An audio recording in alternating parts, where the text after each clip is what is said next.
குஜராத் மாநிலம் சூரத் ஜவுளி மாலில் பயங்கர தீ விபத்து ஏற்பட்டுள்ளது. இது குறித்த கூடுதல் தகவலை செய்தியாளர் ரமேஷ்குமார் வழங்கிட கேட்கலாம். ரமேஷ்குமார், வணக்கம். இந்த தீ விபத்திற்கான காரணம் என்ன? முழு தகவலை சொல்லுங்க. குஜராத் மாநிலம் சூரத்தில் இருக்கக்கூடிய ஒரு பிரபலமான ஜவுளி பூங்காவில் மிகப்பெரிய தீ விபத்து ஏற்பட்டது.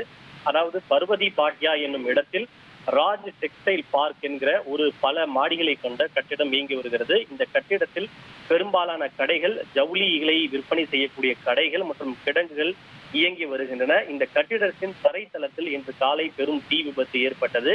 தரைத்தளத்தில் ஏற்பட்ட தீ உடனடியாக மளமளவென அடுத்தடுத்த தளங்களுக்கும் பரவி மிகப்பெரிய கரும்புகை வெளியேறுது. மொத்தம் இந்த கட்டிடம் 8 மாடிகளை கொண்ட கட்டிடம் என கூறப்படுகிறது. தரைத்தளத்தின் லிப்ட் ஒயரிங்கில் தான் முதலில் பிரச்சனை ஏற்பட்டு தீ விபத்து ஏற்பட்டதாகவும், அந்த ஒயரிங் மூலமாகவே அடுத்தடுத்த தளங்களுக்கும் தீ பரவியதாக தீயணைப்பு அதிகாரிகள் தெரிவித்திருக்கின்றனர். இந்த தீ விபத்து குறித்த தகவல் கிடைத்ததும் உடனடியாக சுமார் 22 வாகனங்களில் 125 தீயணைப்பு வீரர்கள் விரைந்து சென்று தீயை அடைக்கக்கூடிய பணியிலே ஈடுபட்டனர்.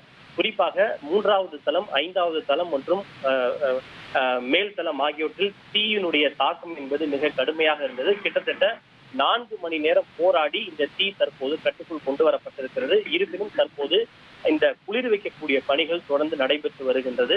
அதற்கு இன்னும் 1 முதல் 2 மணி நேரம் ஆகும் என தீயணைப்பு அதிகாரிகள் தெரிவித்திருக்கின்றனர்.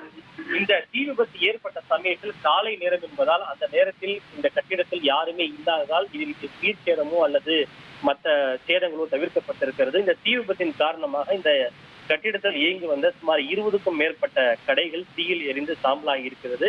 மேலும் அந்த கடைகளில் வைக்கப்பட்டிருந்த சிந்தட்டிக் கிளாத்துகளும் துணிகளும் இந்த தீயில் எரிந்து சேதமடைந்திருப்பதாக தீயணைப்பு அதிகாரிகள் தெரிவித்திருக்கின்றனர். தகவல்களுக்கு நன்றி ரமேஷ்குமார்.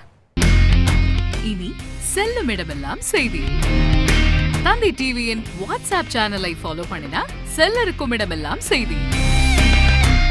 இதோ QR கோட் இப்பவே ஸ்கேன் பண்ணுங்க, ஃபாலோ பண்ணுங்க.